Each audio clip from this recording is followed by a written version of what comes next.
Go into any major American city, and you'll find the landscape of modern spirituality. Yoga studios, crystal shops, wellness centers. You'll hear people casually discussing their karma, past life regression, the concept of reincarnation, or the healing power of spiritual energy and chakras. You might hear references to ascended masters, the lost, wise civilization of Atlantis, or the coming age of Aquarius. We call this sprawling, eclectic belief system the New Age movement. When we think about where these ideas come from, we tend to assume they are timeless, ancient wisdom passively absorbed from the East, a little Hinduism here, a little Buddhism there, mixed with Western individualism. But what if I told you this is not true? What if I told you that this specific cluster of beliefs, karma, reincarnation, Atlantis, and ascended masters, all bundled together, is not an ancient, organic tradition? What if I told you it was a modern invention? A complex, bizarre, and incredibly imaginative system, synthesized, packaged, and popularized in the late 19th century by one of the most enigmatic, charismatic, and controversial figures in religious history, a chain-smoking, aristocratic, Russian occultist named Madame Blavatsky. This is the story of Theosophy. It is the story of a secret science given by hidden masters, of lost continents, of magical parlor tricks, and of the bizarre, forgotten machine that built the entire New Age movement. To understand the New Age, you must first understand Helena Petrovna Blavatsky, or HPB. She is a character that almost defies belief. Born in 1831 to a noble Russian-German family, she was a rebellious, larger-than-life figure who, by her own account, spent decades traveling the world in search of occult and spiritual wisdom. She claimed to have studied with mystics in Egypt, gurus in India, and even to have breached the forbidden city of Lhasa in Tibet. In 1873, she landed in New York City. And she arrived at the perfect time. America, as we've discussed, was in the full-blown mania of spiritualism. Seances were a national obsession. People were desperate for scientific proof of the afterlife. Blavatsky, a gifted medium herself, initially dove into this world, but she quickly found it lacking. It was too simple, too focused on just talking to dead relatives. Blavatsky wasn't interested in talking to your Uncle Frank. She was interested in the fundamental, secret laws of the cosmos. In New York, she met her perfect partner, Colonel Henry Steele Olcott, a lawyer, agricultural expert, and journalist who was investigating these spiritual phenomena. Together, in 1875, they founded the Theosophical Society. Its stated goals were profound. 1. To form a universal brotherhood of humanity without distinction of race, creed, sex, or color. 2. To encourage the study of comparative religion, philosophy, and science.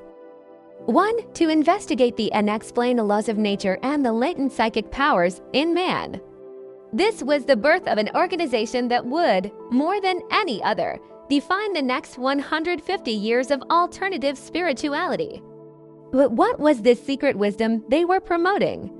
In 1877, Blavatsky published her first monumental work, Isis Unveiled. It was a dense, sprawling, chaotic, and fascinating attack on both dogmatic, mainstream religion and materialistic science, which she saw as soulless. She claimed that both had missed the true, ancient, and universal secret doctrine that underpinned all of them. But her true magnum opus came in 1888, The Secret Doctrine. This 2-volume, 1,500-page work is the Bible of Theosophy. And it's one of the most bizarre and imaginative books ever written. Where did this information come from? This is the crucial claim. Blavatsky insisted that she did not invent it. She claimed she was merely a scribe, that the real authors were a group of hidden, spiritually evolved, super beings who lived in a secret sanctuary in Tibet, the Ascended Masters or the Mahatmas. Her primary master was named Kothumi or Kuthumi. Along with another named Moria, she claimed she could communicate with them telepathically, and that they would, through magical means, precipitate letters and notes for her, revealing the lost history of the cosmos. And what did this secret science reveal? It was a grand, fantastical, syncretic cosmology that remixed global spirituality. Eastern concepts, Western package. Blavatsky was the person who effectively introduced karma and reincarnation to the American mainstream. But she took these complex Hindu and Buddhist concepts and stripped them of their original, often difficult, religious contexts. She repackaged them as impersonal, scientific laws, the laws of spiritual physics. This made them incredibly appealing to a Western audience that was skeptical of religion but in love with science. A fantasy history of humanity root races. This is where it gets truly strange. The secret doctrine lays out a detailed history of human evolution, not through Darwinian selection, but through a series of 7 root races.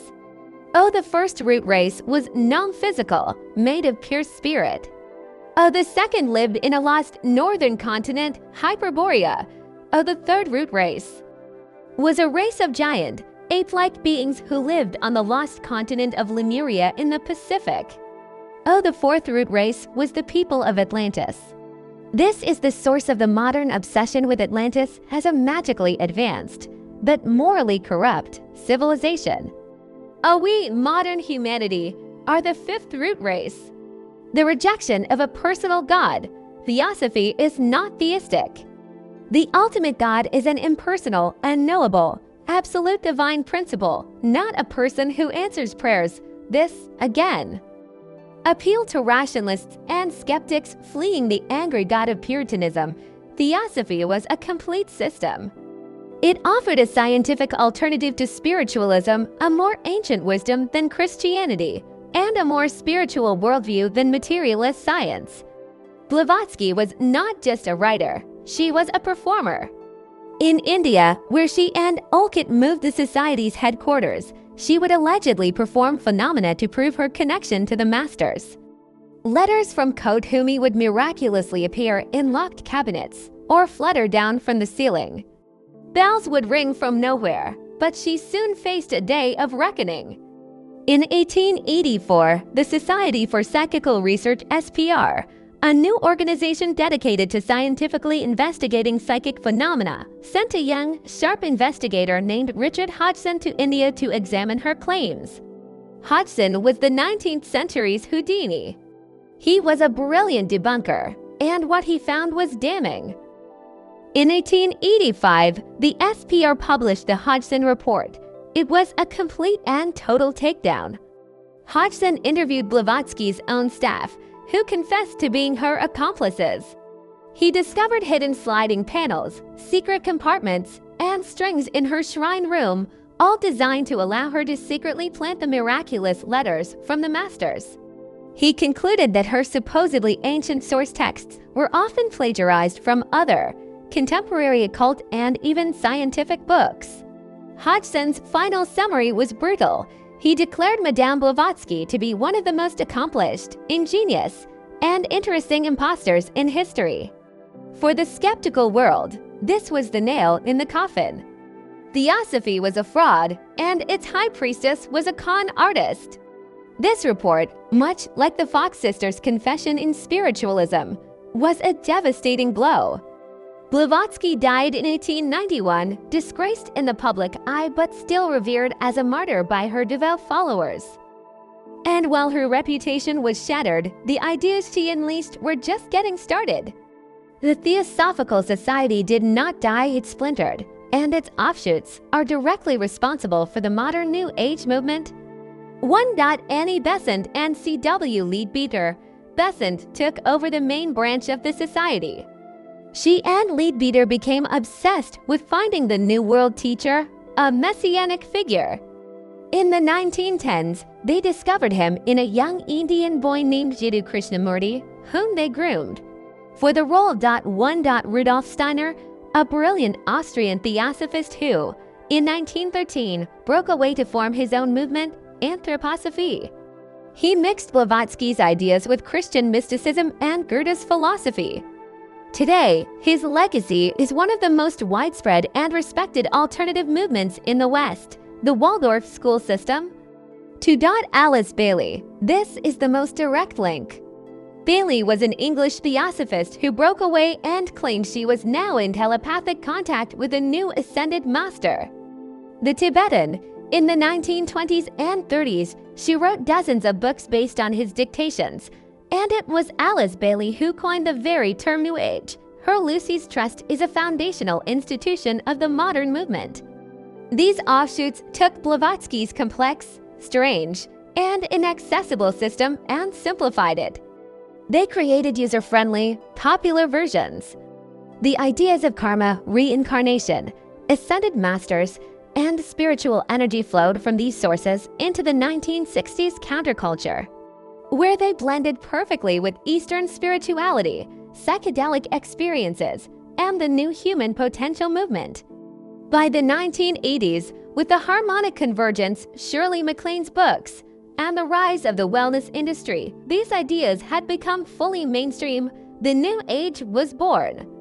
When a modern wellness influencer on Instagram talks about good karma, raising your vibration, channeling, or the lost wisdom of Atlantis, they are almost certainly and almost always unknowingly parroting the 19th century pseudoscientific, occult inventions of Madame Blavatsky.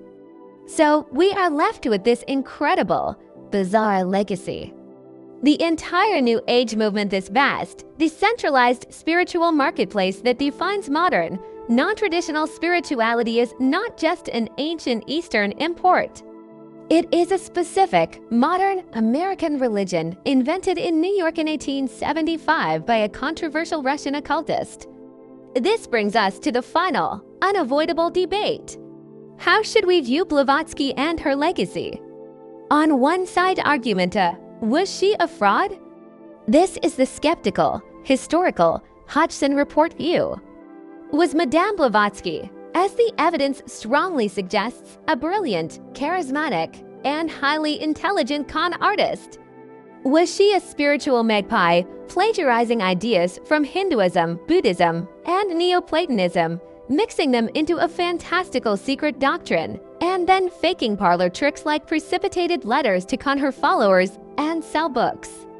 Is the entire New Age movement, therefore, built on a foundation of deliberate 19th century fraud? On the other side argument B, was she a genuine, if flawed, mystic? This is the believer's view. Was Blavatsky a genuine, if eccentric and difficult, cultural pioneer? Was she a flawed human vessel for a profound spiritual message? Did she, despite her perhaps desperate use of phenomena or tricks to prove her point, nonetheless succeed in single-handedly introducing the West to the transformative, profound spiritual wisdom of the East karma, reincarnation, universal brotherhood? Does the value of the ideas she introduced outweigh the questionable methods she may have used to promote them? What do you think? Let me know your thoughts, respectfully, in the comments below.